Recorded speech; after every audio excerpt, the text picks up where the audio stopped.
First contact and the summons. The stars blurred into streaks of light outside the viewport as the Earth diplomatic vessel Horizon dropped out of FTL. Captain Alina Reyes stood on the bridge, her weathered hands clasped behind her back as she stared at the swirling blue gas giant that dominated the view. In orbit around it hung the massive conclave station, a gleaming silver ring structure that housed the representatives of over 30 advanced alien civilizations. Humanity had only achieved faster-than-light travel 15 years ago.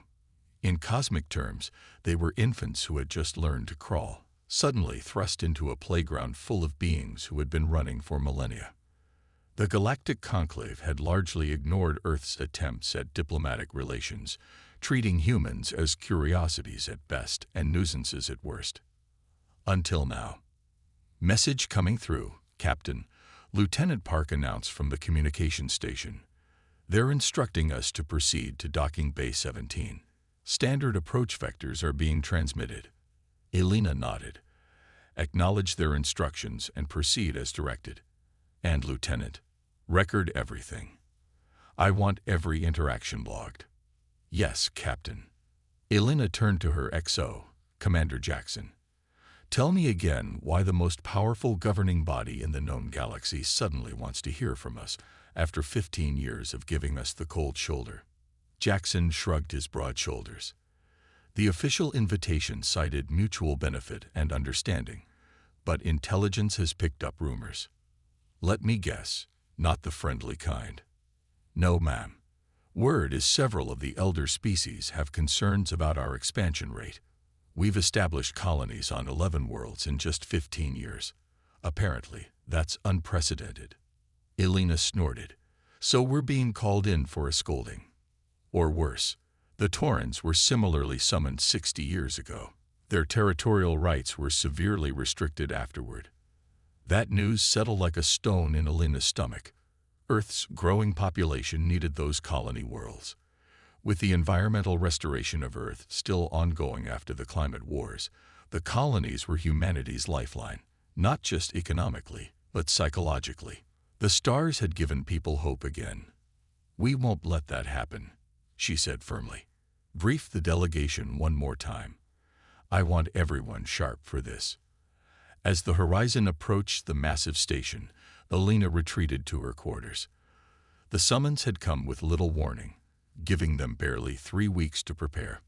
On her desk sat a data tablet containing the speech she was expected to deliver, a carefully crafted diplomatic address full of gratitude and humility. She pulled up another file. Unofficial intelligence briefings on the conclave species, the Aldari, ancient and technologically superior, held the most influence. The warlike Kruan controlled the largest territory. The enigmatic Vex were rumored to possess powers of precognition, and a dozen other species, each with their own agenda. None of them had reached out to humanity with genuine friendship. A soft chime signaled their approach to the docking bay. Alina straightened her midnight blue uniform, the silver Earth insignia gleaming on her collar, and headed back to the bridge. Status.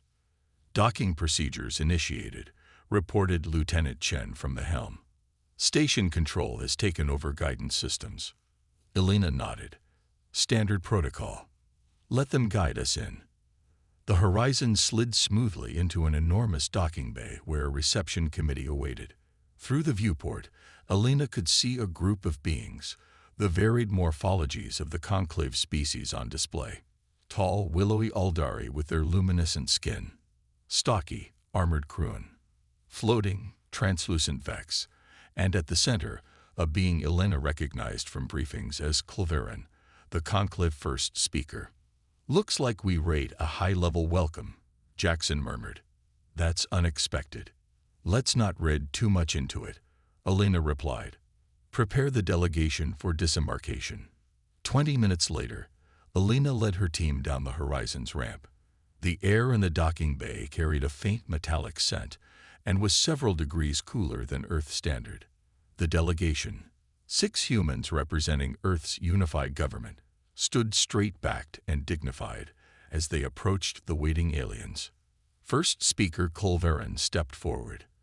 The Aldari stood nearly 7 feet tall, with 4 slender arms and skin that seemed to pulse with internal light. "Captain Reyes," the alien said, its voice melodious and perfectly accented. "The conclave welcomes the human delegation." Elena bowed slightly. "First speaker, we are honored by your invitation. Follow me. You will be shown to your accommodations. The conclave session begins tomorrow at Station Meridian." The first speaker turned without further ceremony, leading them through vast, curving corridors. Elena noticed how other beings stopped to stare as they passed, some with curiosity, others with what looked unmistakably like disdain. They were brought to a small suite of rooms in what Elena recognized as a peripheral section of the station, far from the central chambers where most diplomatic quarters would be located. "These will be your quarters during your stay," Cloverend said. "A guide will come for you tomorrow.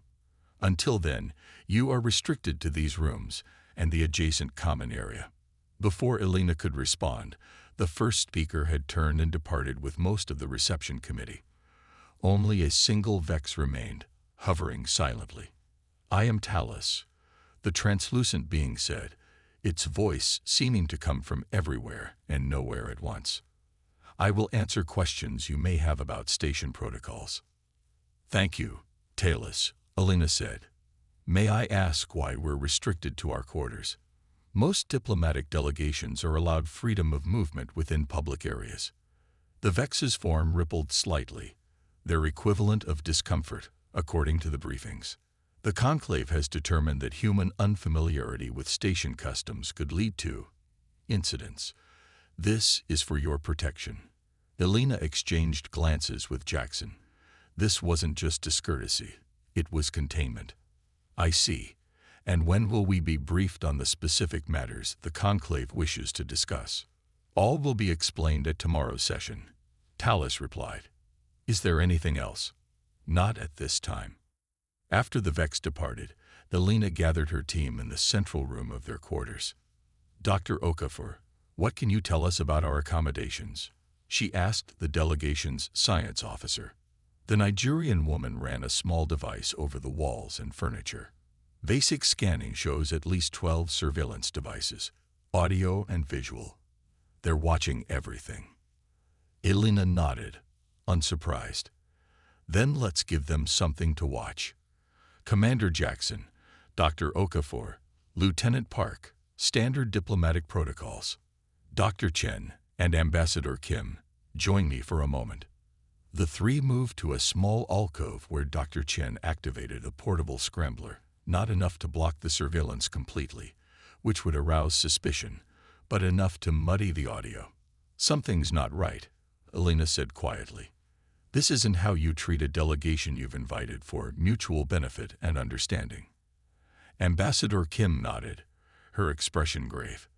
"They're treating us like prisoners or potential threats." "Dr. Chen, your analysis," Elena asked the delegation's chinopsychologist. "From their body language and protocols, I'd say they're afraid," Chen replied. "Not of us physically, but of what we represent. The speed of our expansion alarms them. But why invite us here?" Kim wondered. "If they want to restrict us, they could simply ignore us as they have been doing." Elena's eyes narrowed.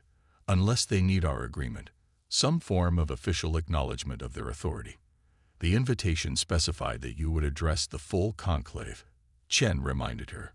"Perhaps they're expecting a show of submission." Elena glanced at the data tablet containing her prepared speech, diplomatic niceties crafted to offend no one. A cold anger began to kindle in her chest. "I think it's time we consider a change of approach," she said softly. Later that night, while the rest of the delegation slept, Elena received an unexpected visitor.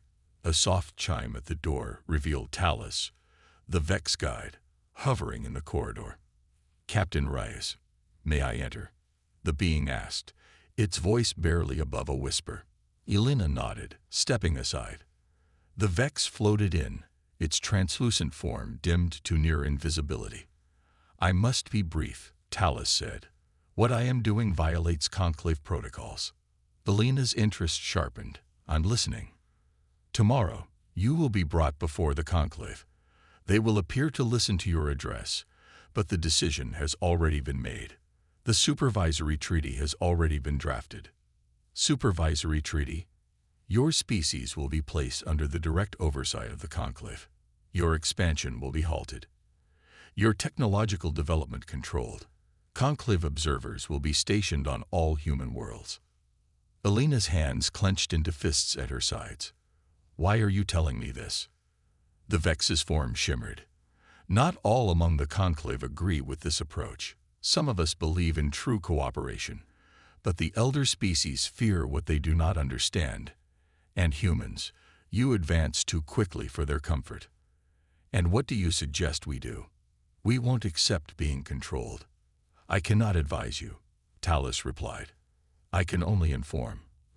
But know this, in 5,000 cycles, no species has ever challenged a conclave decision and succeeded. After the Vex departed, Elena sat alone in the darkness of her quarters. On her data tablet, she pulled up humanity's history, the triumphs and the tragedies, the moments when all seemed lost, and the moments when the indomitable human spirit had prevailed against all odds. She began to write a new speech. Morning came quickly. The delegation was escorted through the station's magnificent central core, clearly a route chosen to impress upon them the conclave's power and grandeur. They passed gardens where gravity shifted directions, chambers where matter seemed to flow like water, and halls filled with artifacts from civilizations so ancient that Earth had still been cooling when they reached the stars. At last, they were brought to the conclave chamber, a vast amphitheater where representatives of over 30 species sat in tiered rows. At the center stood a circular platform, and there waited first speaker Kulveran. Captain Elena Reyes of Earth, the Aldari announced, its voice resonating throughout the chamber. You have been summoned to address the Galactic Conclave. Speak now, and be heard. Elena stepped forward onto the platform, feeling the weight of thousands of alien eyes upon her. She could sense the dismissal in many of those gazes, the predetermined judgment. In the highest tier sat 7 beings of various species, their postures radiating ancient authority. The High Council, the true power behind the conclave. She looked down at her data tablet, at the original speech she had been expected to give, words of gratitude, humility, and deference. Then she set it aside and began to speak from memory. Esteemed members of the Galactic Conclave, she began, her voice clear and steady. I stand before you today not just as a representative of Earth, but as a voice for humanity, a species that has clawed its way from the dirt to the stars through sheer determination and an unwavering belief that we belong among you. She paused, scanning the chamber, noting how several representatives shifted uncomfortably. We come to you not as supplicants, but as equals. And before this assembly proceeds any further, there is something you should know about humanity, the address and aftermath. We are not unfamiliar with your kind, Elena continued, her voice echoing through the vast chamber. Throughout our history, we have faced those who believed themselves superior, who sought to control, to subjugate, to determine the fate of others without their consent. A murmur rippled through the gathered representatives. The first speaker's luminescent skin pulsed with what Elena recognized as alarm. Captain Rice, you were invited to present Earth's formal greeting to the conclave, Kulveran interjected. Please adhere to diplomatic protocols. Elena smiled, not the practiced diplomatic smile she had worn until now, but something sharper. With respect, first speaker, I will finish what I came to say. After all, you invited humanity to be heard. I suggest you actually listen. The chamber fell into stunned silence. In the highest tier, one of the High Council members, a massive, ridge-backed being Elena identified as a Kruan, leaned forward with interest. 300 years ago, Elena continued, humanity nearly destroyed itself. Climate collapse, resource wars, technologies we weren't mature enough to control responsibly. We stood at the precipice of extinction, and we stepped back. We unified. We rebuilt. We healed our world and ourselves. And when we looked to the stars again, it wasn't with conquest in mind, but with hope. She stepped forward, her gaze sweeping the chamber. I know why we're really here. You fear us, not for what we are, but for what we might become. You've watched us establish colonies at a pace your prudent, ancient minds find alarming. You've observed how quickly we adapt and innovate, and rather than reach out with mentorship and partnership, you chose isolation and now control. The translucent form of a Vex, not Talus, but one seated among the High Council, rippled violently. The human speaks of matters beyond her knowledge, it pronounced. Do I? Elena countered. Is the supervisory treaty not already drafted? Are there not plans to restrict our expansion, control our development, and place observers on our worlds? Shock registered on multiple alien faces. First speaker Colveren's inner light dimmed momentarily. These matters are conclave confidential, it said. How did you? That's not a denial, Elena said coldly. Let me tell you something about humanity that your observations may have missed. Throughout our history, we have never responded well to being controlled against our will. Those who have tried have found, to their regret, that humans become most dangerous when cornered. The Krum counselor stood suddenly, its massive form dominating the chamber. Is this a threat, human? Its voice was like stone grinding against stone. Elena met its gaze without flinching. It is a historical observation, Counselor Krax. Just as I observed that the conclave has existed for 50,000 years, yet the gap between the elder species and the newer members grows ever wider. You guide less and restrict more with each passing millennium. One might wonder if that is because you fear being surpassed. Gasps echoed through the chamber. Among some of the younger species representatives, Elena noticed expressions that might have been approval. You overstep, Captain, first speaker Colveren said, its voice hardening. This address is concluded.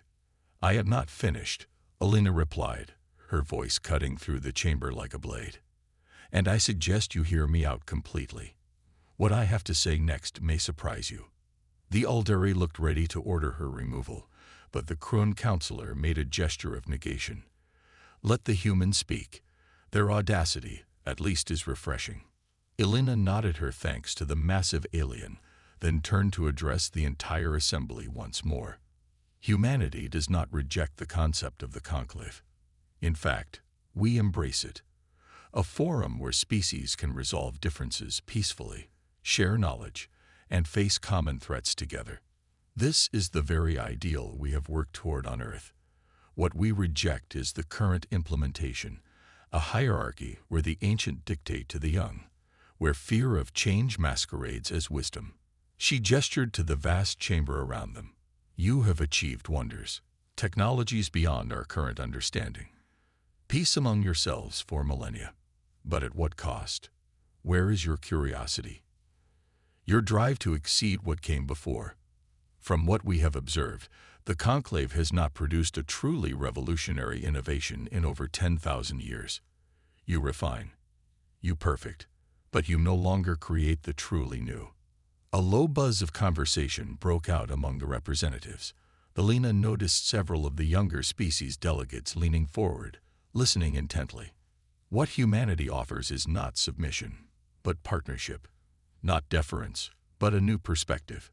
We have made grievous mistakes in our development, yes. Mistakes some of you made so long ago they exist only in your historical archives. We are willing to learn from your experience, but in exchange, perhaps we can remind you of something you've lost, the drive to exceed limitations rather than merely exist within them. Elena reached into her pocket and removed a small crystalline cube, holding it up for all to see. This contains the complete genetic code for a therapy that cures pallid wasting, the disease that has afflicted the Tendari for 8 centuries. The chamber erupted in shocked exclamations.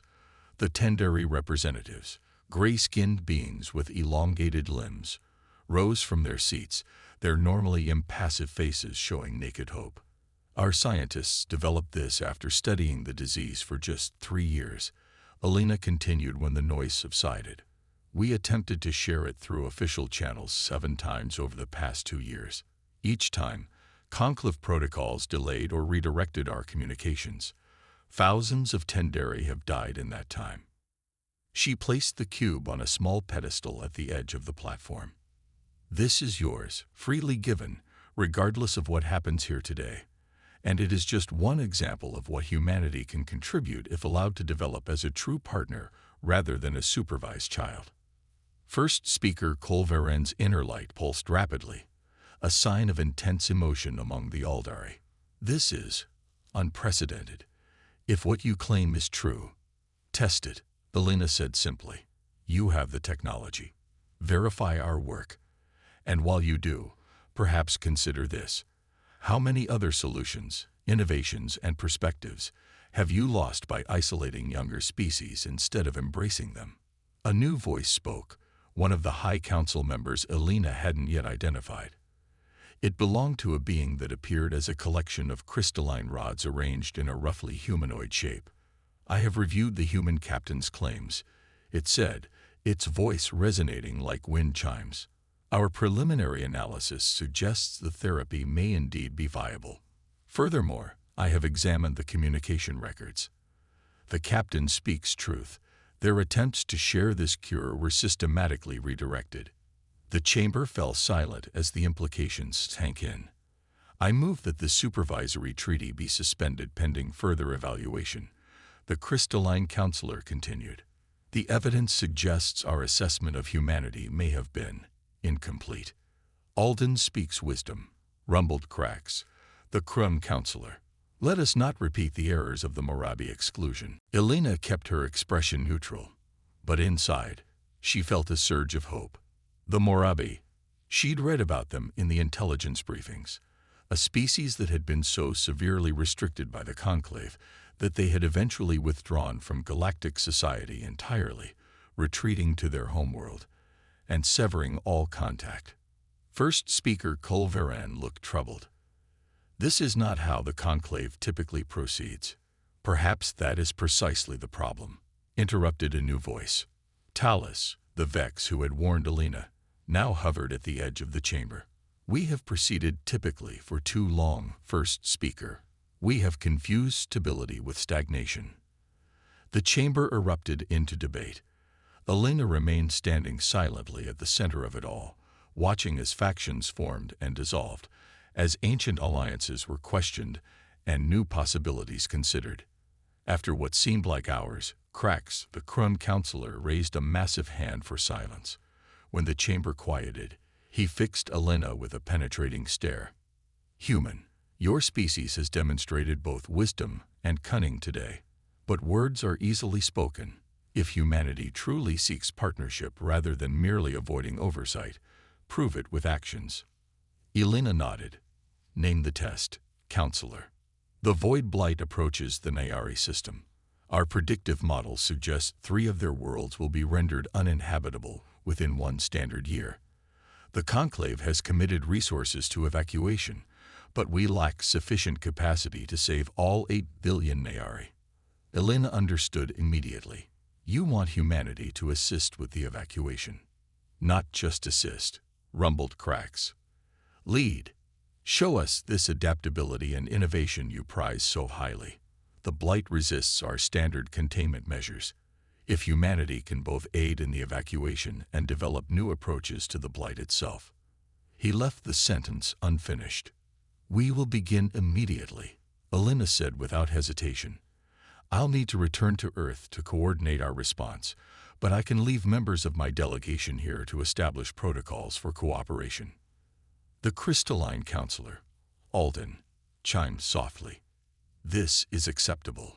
A trial period, then, not supervision, but partnership with defined objectives. First speaker Kolveren's inner light had stabilized, though it remained dimmer than before.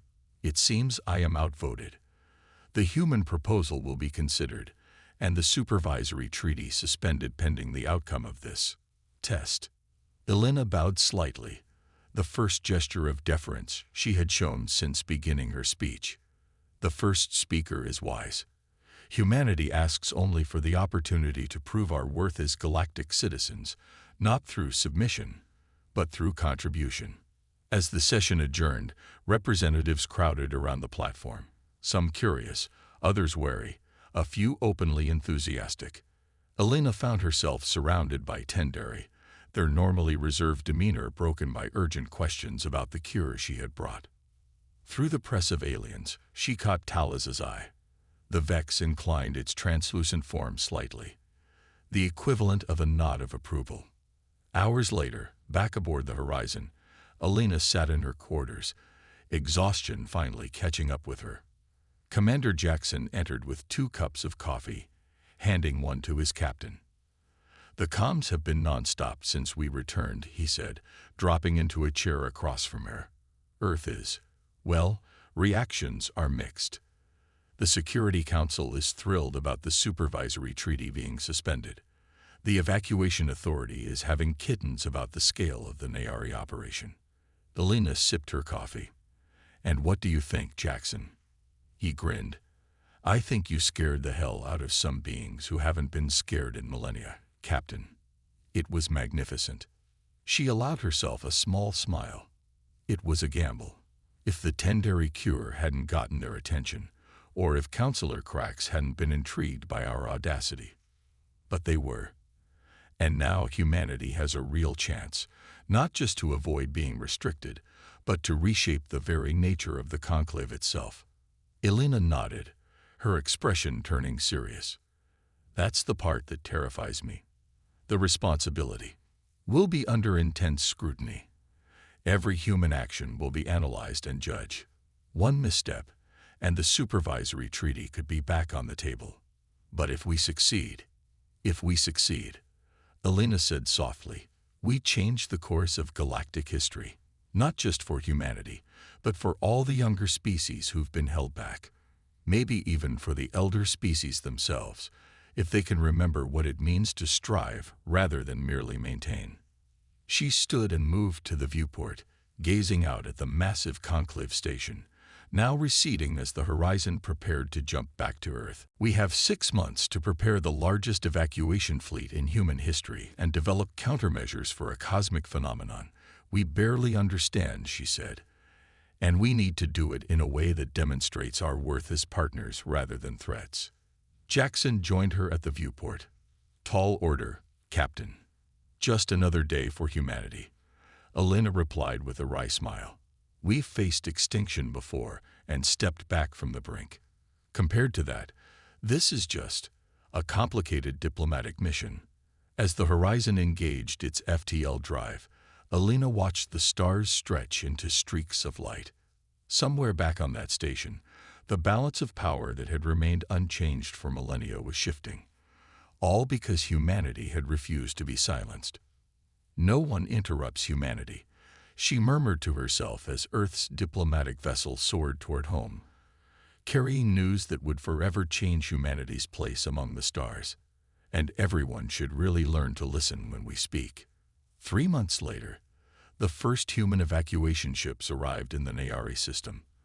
They brought with them not just transport capacity, but innovative shield technologies that could withstand the Void Blight's corrosive effects long enough to extend the evacuation timeline. 6 months after that, a joint human Tendari science team demonstrated the first successful Blight containment field, saving one of the threatened Nayari worlds entirely. And 1 year to the day after Captain Elena Reyes had stood before the conclave, the Galactic Cooperative Charter was signed, replacing the ancient hierarchy with a new structure that balanced the wisdom of age with the innovation of youth.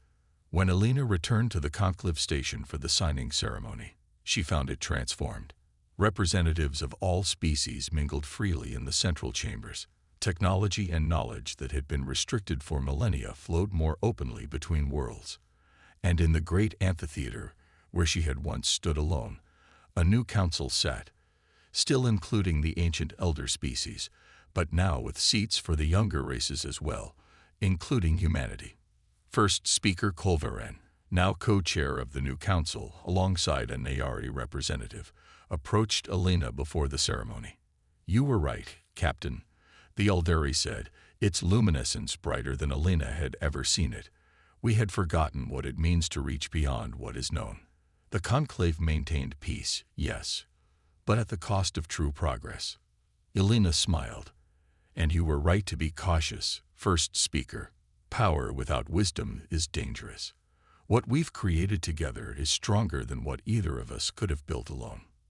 The Aldari's inner light pulsed in agreement.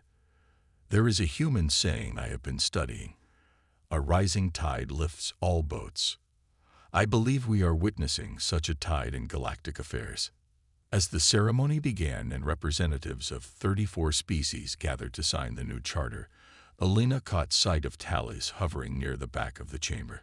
The Vex had been instrumental in building bridges between the factions during the tumultuous year of transition. Talis's form shimmered in what Elena now recognized as pleasure. When I warned you that night, I hoped only to prevent an injustice, the Vex said quietly. I never imagined you would transform the warning into a revolution. Elena shook her head. Not a revolution, an evolution. The natural next step for a community of species who share a galaxy. And yet, Talis observed, it took humanity to remind us all of what was possible. Elena watched as the signing proceeded, each representative adding their mark to the document that would reshape galactic society. She thought of Earth, of the long, difficult road her species had traveled, from cave-dwelling primates to partners in a galactic community. That, she said with quiet pride, is what humans do best. We imagine the possible, and then we make it real. And now we do it not just for ourselves, but for all sentient beings. As the final signature was added and the chamber erupted in celebration, Elena knew that humanity's journey among the stars was just beginning.